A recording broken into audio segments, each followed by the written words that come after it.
bienvenidos a esta su emisión de A la Medida. Es un gusto, como siempre, poderla acompañar junto a Julio Talamonte. Julio, buenas noches. Para mí es el gusto, Sandy, perdona. Muy buena noche para ti. Noche de lluvia, ¿eh?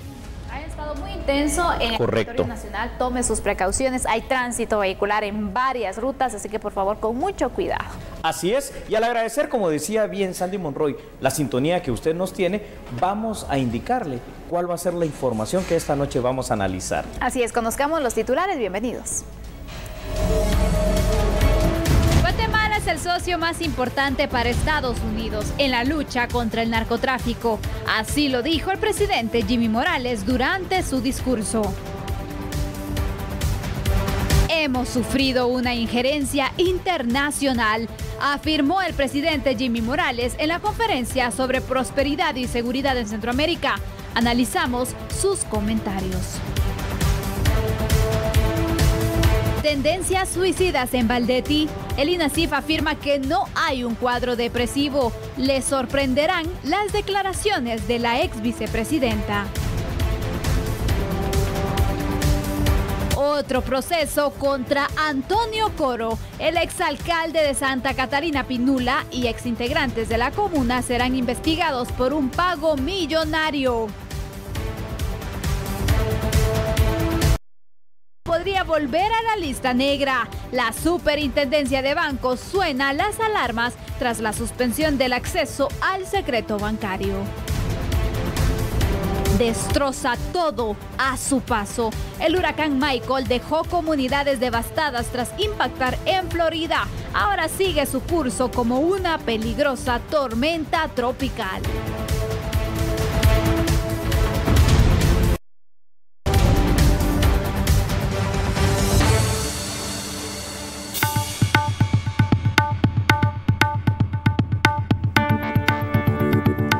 Iniciemos con el primer tema de análisis. El presidente de la República, Jimmy Morales, durante su intervención en la segunda conferencia para la prosperidad y seguridad en Centroamérica, se refirió a las acciones y avances que se han tenido para contener la migración ilegal hacia los Estados Unidos.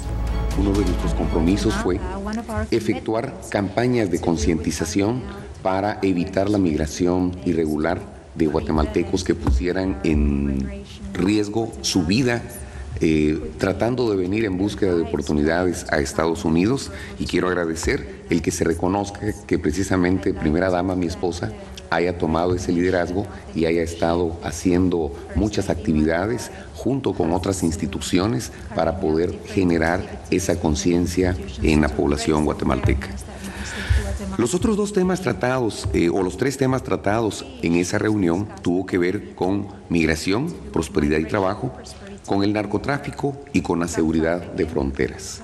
En el caso de la lucha contra el narcotráfico, la DEA, la misma embajadora ante la ONU, Nikki Haley de Estados Unidos, también INL y algunas otras organizaciones de investigación de Estados Unidos dicen que Guatemala es el principal aliado que se tiene en la región en la lucha contra el narcotráfico. Asimismo, el mandatario expuso los resultados en la lucha contra estructuras conformadas por el crimen organizado. En 2018 y 2017 hemos capturado a 1.250 pandilleros de las maras Barrio 18 y Salvatrucha, desorganizando o desarticulando cerca de 150 estructuras criminales que se dedicaban a la extorsión, al asesinato y al secuestro. Y todo eso se ha hecho con mucha de la información que podemos compartir precisamente en el trabajo cooperativo de los países que estamos trabajando en el Triángulo Norte. Y esto es lo que se necesita. Si el crimen es organizado y es transnacional también deben de ser los esfuerzos para combatirlo. Durante su discurso, como usted pudo escuchar, el presidente Jimmy Morales resaltó los esfuerzos del gobierno guatemalteco, en primera instancia para frenar el fenómeno de la migración irregular hacia los Estados Unidos, un gran problema, ¿no? Una situación humana muy trágica. Afirmó además que el gobierno de Guatemala ha trabajado por medio de las campañas de concientización que han sido lideradas por la primera dama de la nación, Patricia Marroquín de Morales. Asimismo, el presidente también indicó y resaltó proyectos de inversión que afirmó superan los 2.000 millones de dólares en 5 departamentos fronterizos y que tienen un único fin, el de crear oportunidades laborales que generen prosperidad local y disminuyan el flujo migratorio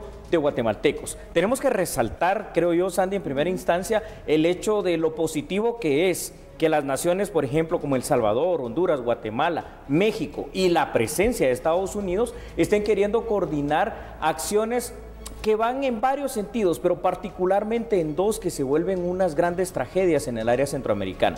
Ese flujo migratorio tan grande por la falta de oportunidades, en primer lugar, sí, y luego el hecho del combate al narcotráfico y el crimen organizado. Y son temas que tenemos en común con el Triángulo Norte, entonces, porque de esta manera, como tú lo mencionabas, hay que tratar los temas transnacionales con el resto de involucrados, en este caso, o afectados también.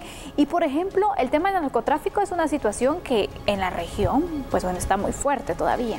Está muy fuerte. Tal vez es importante que tratemos de explicar muy brevemente a qué nos referimos con un crimen que sea transnacional. Las fronteras nosotros las conocemos y todo habitante que legalmente quiere pasar a otro país, salvo que no haya ese requisito, tiene que hacer caso de las mismas a través de documentos de identificación, pasaportes y todo eso. Cuando hablamos de fronteras transnacionales en el crimen, es que para el crimen no hay fronteras.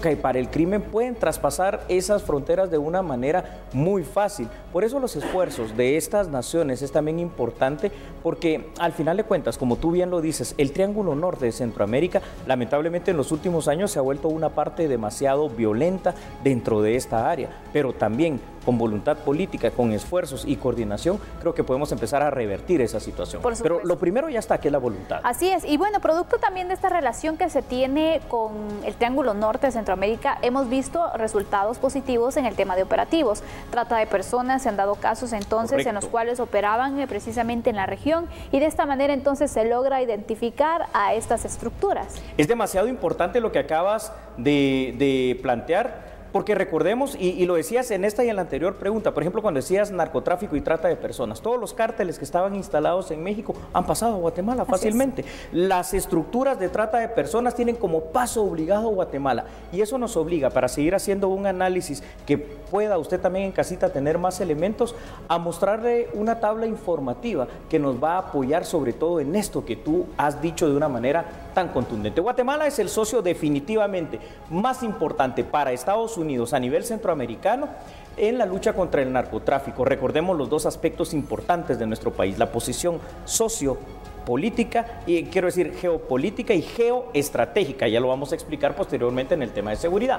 El presidente Morales también afirmó que se han superado, y esto es de resaltar, sobre todo en el año 2018, las incautaciones de droga, la erradicación de marihuana y heroína, hasta tales puntos que no habían habido incautaciones tan grandes en la historia de Guatemala. O sea, el combate ahí está, pero el fenómeno también es muy grande. Solo recordemos una cuestión, solo en el gran mercado estadounidense hay por lo menos 26 millones de adictos que requieren estas drogas. Resaltó además el presidente Morales que en el 2017 el gobierno erradicó plantaciones de amapola equivalentes a 1.400 millardos, para que nos entendamos, 1.400 millones de dólares. Afirmó que las 22 millas náuticas del país están seguras a pesar de que quizá inclusive al ejército de Guatemala hace unos esfuerzos tremendos, porque las naves que tiene el narcotráfico son completamente superiores en aire y en agua, pero se está incautando, y eso es lo importante. Y aquí tenemos entonces, por ejemplo, el tema del narcotráfico, que es también,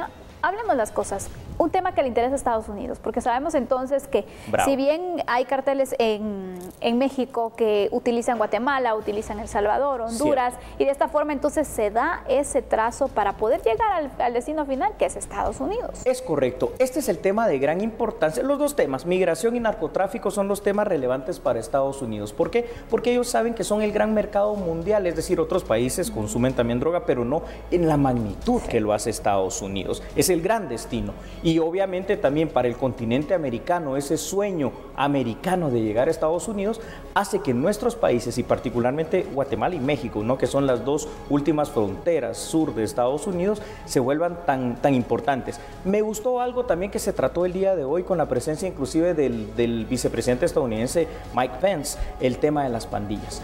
Ya el tema de las pandillas se ha vuelto un fenómeno de seguridad transnacional también, y es importante que todos nos involucremos para combatirlas de manera efectiva. Definitivamente, pero en el tema migratorio, Julio, Dime, Sandy.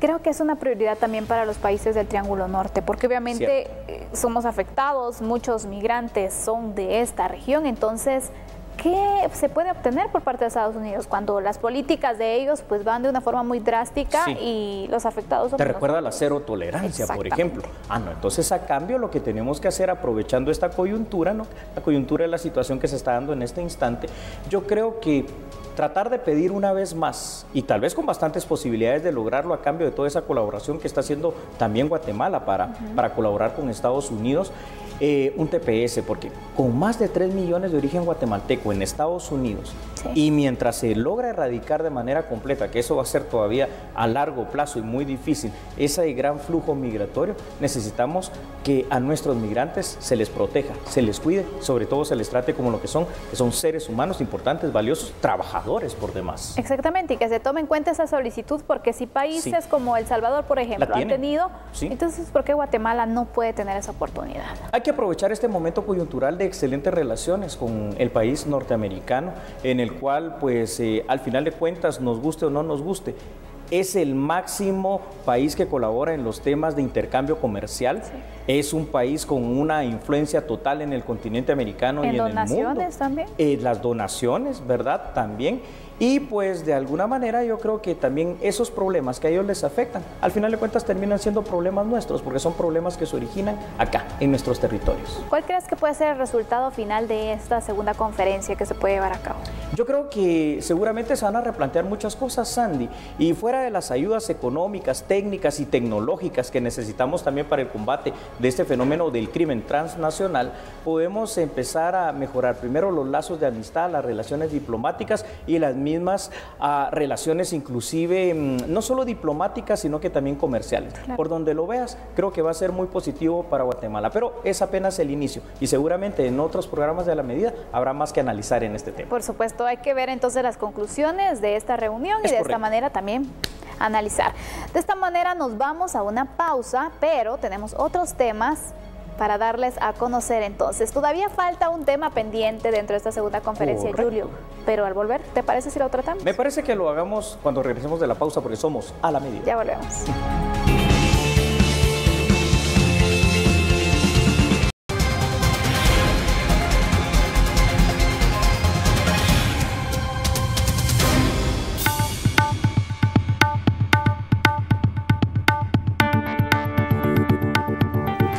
Regresamos con otro de los temas que se trató en esa segunda conferencia de los presidentes del Triángulo Norte. Hablemos entonces del Plan de la Prosperidad. Resulta que el presidente Jimmy Morales explicó cómo la Comisión Internacional contra la Impunidad en Guatemala, CICIG, se ha extralimitado en sus funciones, teniendo una clara injerencia en las Cortes de Justicia del país. Esto fue lo que indicó. Hemos sufrido una injerencia internacional que tiene tomadas nuestras Cortes de Justicia. Y el que hayan tomado esas Cortes de Justicia no solamente nos están quitando la capacidad de poder actuar como presidentes, sino que nos están afectando a nosotros y a ustedes. La principal corte de mi país se llama Corte de Constitucionalidad, y esa Corte de Constitucionalidad ha violado la Constitución Política de la República y ha violado la Convención de Viena, y lo dije en mi discurso en Naciones Unidas. Se han puesto jueces y magistrados que han tomado decisiones en contra del gobierno y en contra de empresas, incluso de capital norteamericano, y les dejo una ilustración. Una mina que se llama Mina San Rafael, 60% capital norteamericano, 60% capital canadiense, 40% capital norteamericano.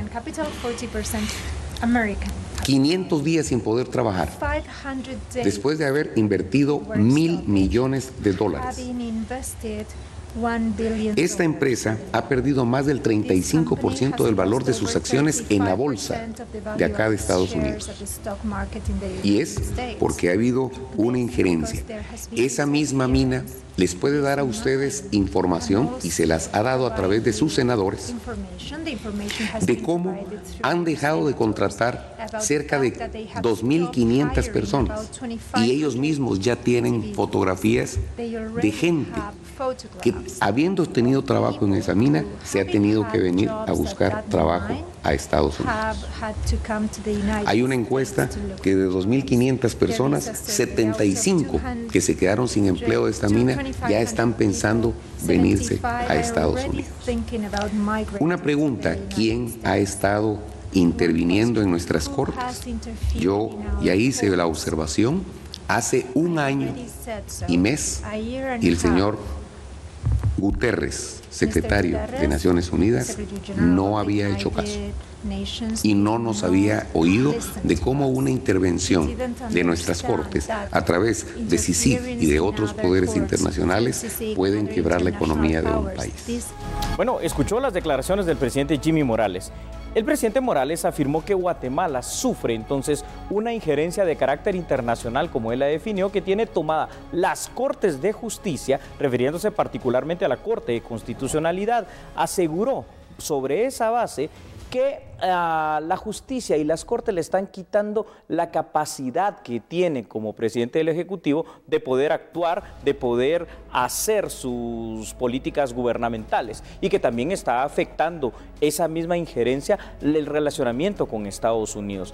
Algo como lo que fue expuesto por el presidente Morales en aquel discurso que dio ante el Pleno de la en la cual señalaba precisamente no solo esa situación del problema particularmente con CICIG y con Naciones Unidas, como él lo refrendaba también su secretario general Antonio Guterres, sino que trató de explicar el hecho de que la Corte de Constitucionalidad, por ejemplo, al ingerir en el tema del relacionamiento internacional, pues está sobrepasándose de los límites de la Constitución, y por ahí fue el discurso del presidente Morales en esta jornada.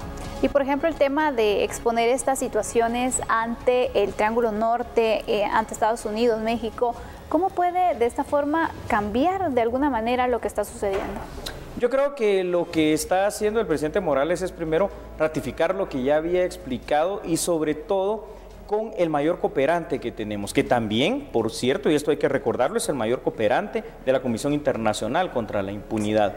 Porque no olvidemos que tal y como están las situaciones, al día de hoy, CICIG, recordemos que tiene el mandato que se vence para el próximo 3 de septiembre del 2019, pero como ustedes también recordarán, Sandy, tú lo has de recordar muy bien también, por cierto, en su momento Estados Unidos, en una postura oficial fuera de apoyar a Guatemala en este tema, dijo que habría que replantear al menos la posibilidad de una nueva CICIG, en una nueva etapa, pero con reformas. Yo creo que por ahí este es como el inicio de todo este relacionamiento, de la continuidad, de la discusión de lo que esto significará, ¿verdad, Sandy? Efectivamente, pero aparte de ello es conocer entonces, y recordemos que este tipo de reuniones es el intercambio de experiencias entre países, entonces...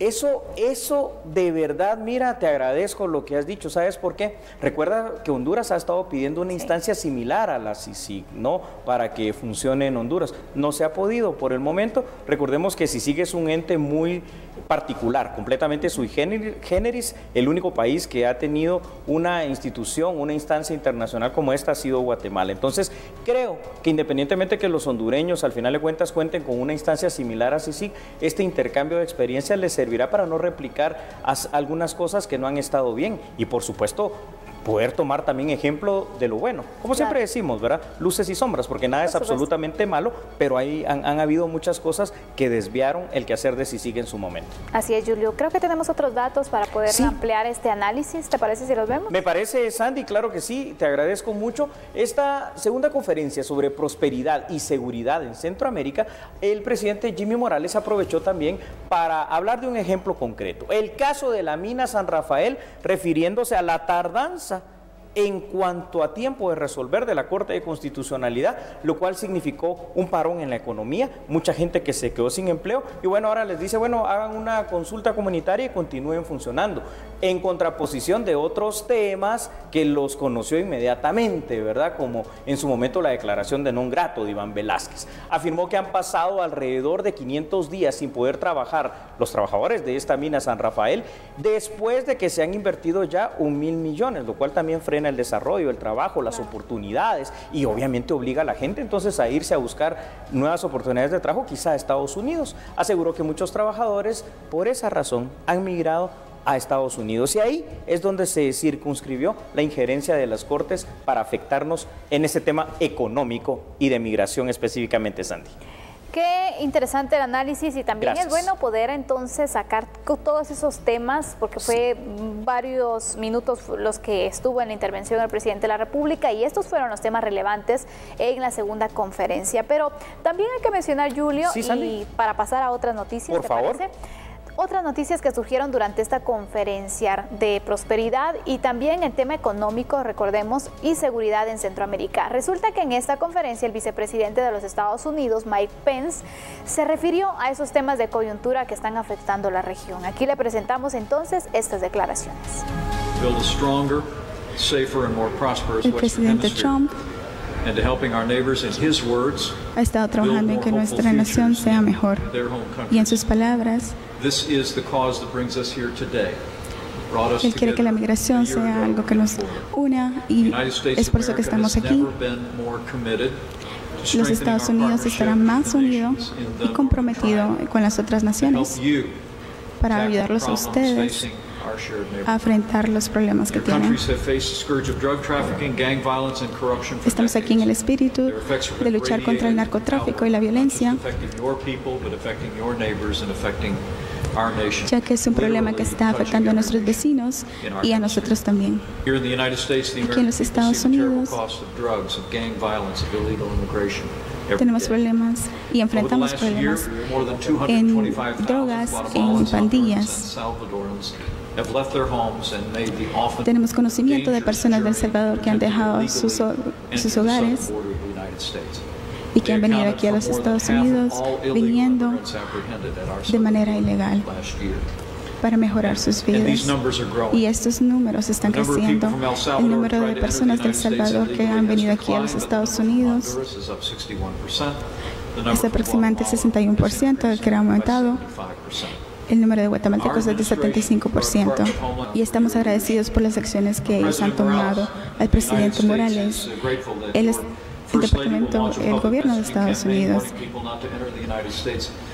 está agradecida por la campaña que han realizado en advertir a las personas en el peligro de cruzar a los Estados Unidos ilegalmente. Siempre relacionado a este tema, senadores y congresistas estadounidenses tuvieron diferentes reacciones ante la conferencia sobre prosperidad y seguridad en Centroamérica. Veamos la información aquí en A la Medida. La soberanía de Guatemala, que Guatemala como país debe de tener el poder de operar como país y no bajo el yugo de un poder internacional, porque el sistema del gobierno en Guatemala tiene a contabilidad a la gente guatemalteca.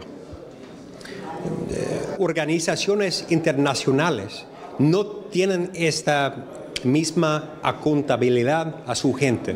Entonces, el gobierno de Guatemala y el presidente Jimmy Morales deben de tener la oportunidad de hacer esa decisión, de ser un país y de operar sin el yugo de opresión. A mí me parece que CICIG ha hecho cosas buenas por el país, pero ya en un año y ya no más. No es el tiempo para CICIG, es el tiempo para Guatemala. Es el tiempo para Guatemala como país.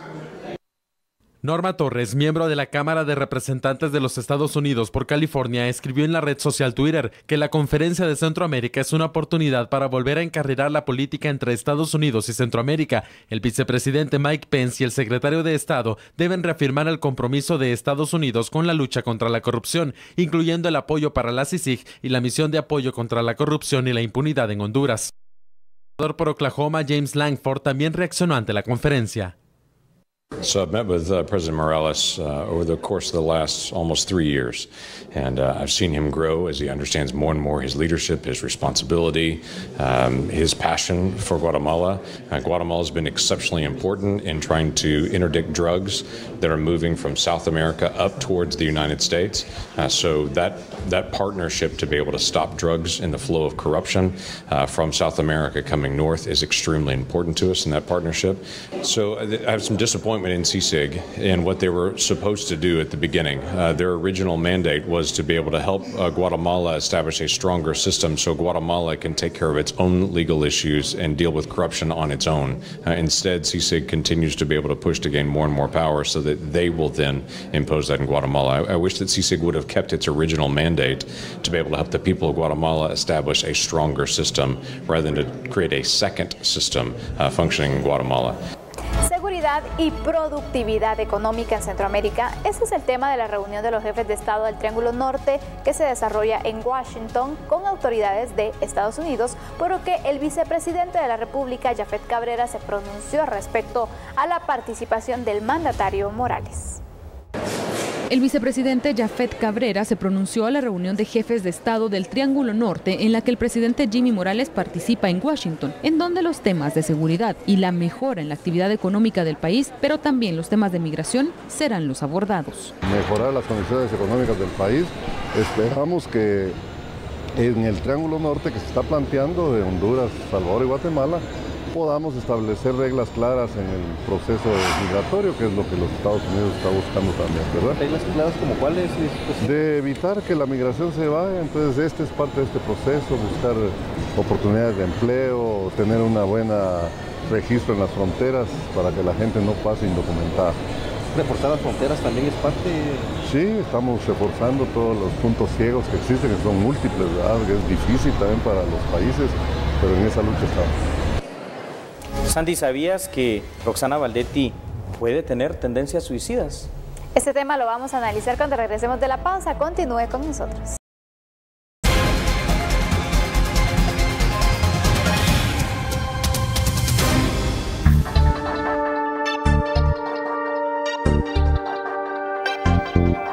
¿Será posible que exista esta tendencia en la ex vicepresidenta de la República? Bueno, las autoridades del sistema carcelario donde ella guarda prisión le solicitaron a un tribunal que se practique una evaluación psiquiátrica forense de emergencia a la ex vicepresidenta de la República, Roxana Valdetti. En una revisión preliminar se determinó que presenta ideas y planes de suicidarse en el interior de la cárcel para mujeres Santa Teresa de la zona 18. La madrugada del 9 de octubre, los jueces del Tribunal C de Mayor Riesgo condenaron a la ex vicepresidenta de la República, Roxana Valdetti, a 15 años con 6 meses de prisión, al ser encontrada culpable de defraudar al Estado guatemalteco por 20 millones de quetzales en el caso penal Lago de Amatitlán. 2 días después, la doctora del sistema penitenciario, María de los Ángeles López, informó que la funcionaria de 56 años estaba en mal estado físico y emocional. Solicitó a la Galeno se le practicara una evaluación psiquiátrica forense de emergencia por presentar ideas y planeación suicida franca. La petición fue atendida por los integrantes del Tribunal C de Mayor Riesgo a cargo de Pablo Chitumul, ordenando al Instituto Nacional de Ciencias Forenses evaluar a la exfuncionaria para determinar su cuadro clínico, físico y mental. El INACIF evaluó a la exfuncionaria en la prisión y determinó que se encuentra en el uso normal de sus facultades mentales. No hay un cuadro clínico depresivo y tampoco ideas suicidas. El informe agrega que Valdetti tiene un tratamiento antidepresivo desde hace 2 años. Durante la entrevista, la ex vicepresidenta dijo: "No es fácil que le condenen a 15 años de prisión, pero tengo fe en Dios y en mi inocencia. Voy a luchar hasta el final para que se me quite esa condena", y catalogó como un error lo que se dijo que tiene ideas suicidas.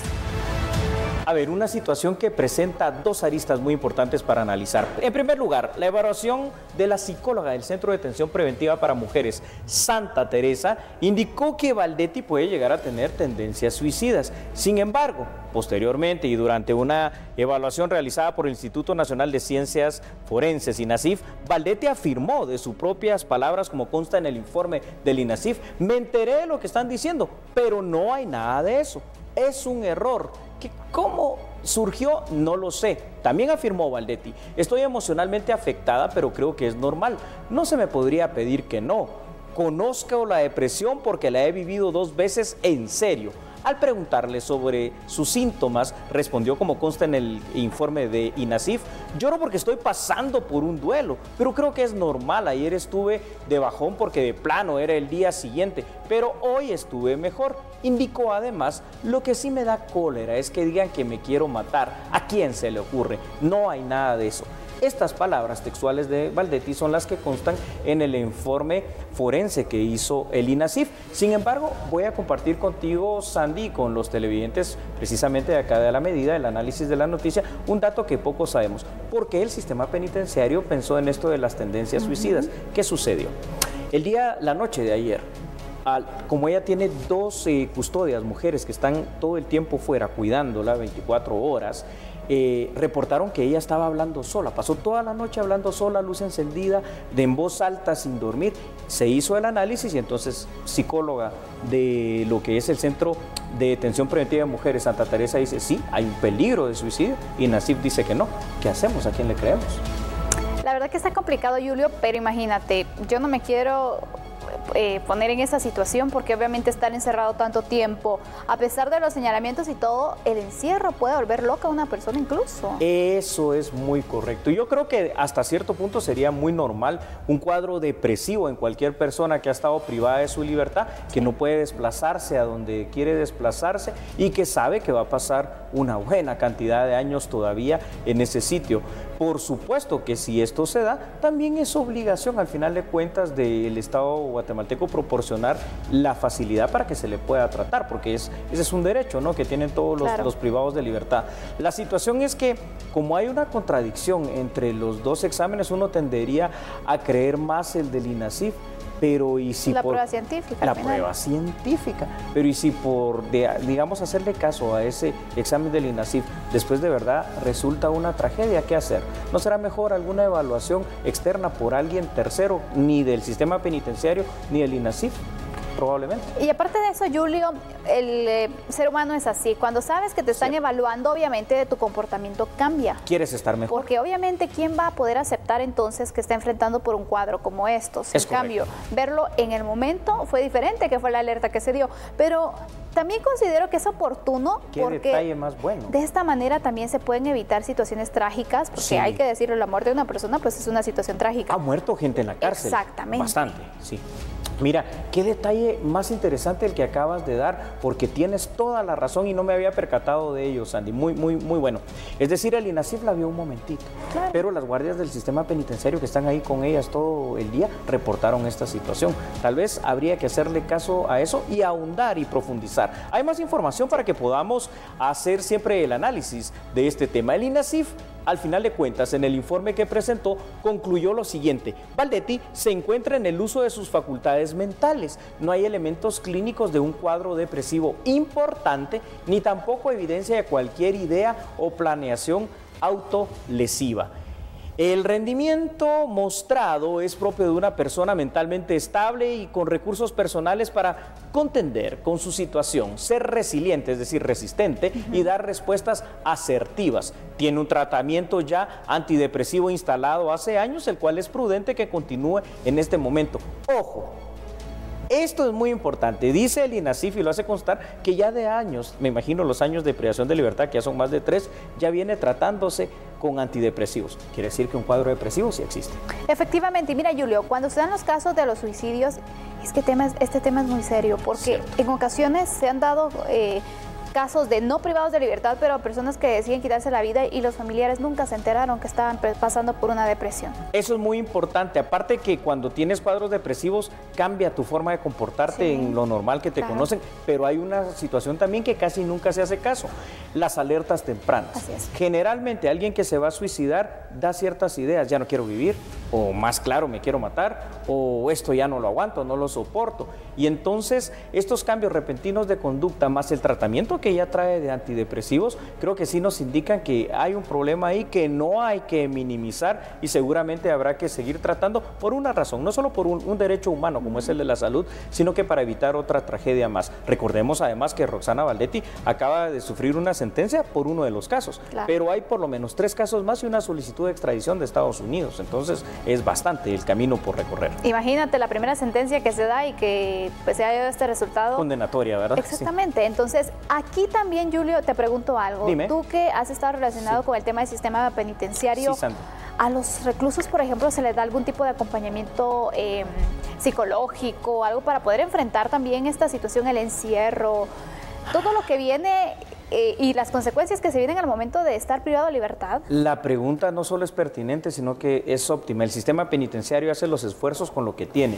Ahí se administra no pobreza, sino que miseria. Porque, como ya sabemos, más del 80% del presupuesto asignado año con año se va en el pago en sí de la planilla de los trabajadores y en los contratos de alimentación y gastos administrativos, con lo que queda. Entonces, sí es cierto, existen equipos multidisciplinarios, hay psicólogos, hay médicos, pero son muy pocos para cubrir toda la demanda que tiene una población penitenciaria de más de 24,000 privados de libertad, y se hacen con algunas organizaciones, iglesias, actividades que puedan venir a apoyar precisamente a las personas, pero esto no es suficiente, para nada lo es. Y el verte encerrada, al final de cuentas, 24 horas del día por tanto tiempo y saber que ese va a ser tu destino, vaya usted a saber por cuántos años más, definitivamente que afecta a cualquiera, por muy fuerte que sea, le afectará.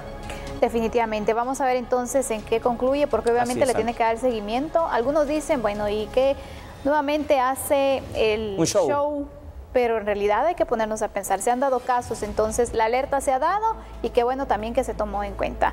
Así que vamos a estar pendientes de este caso, pero de momento vamos a una pausa. Vamos a una pausa. No cambie, somos a la medida. Ya volvemos.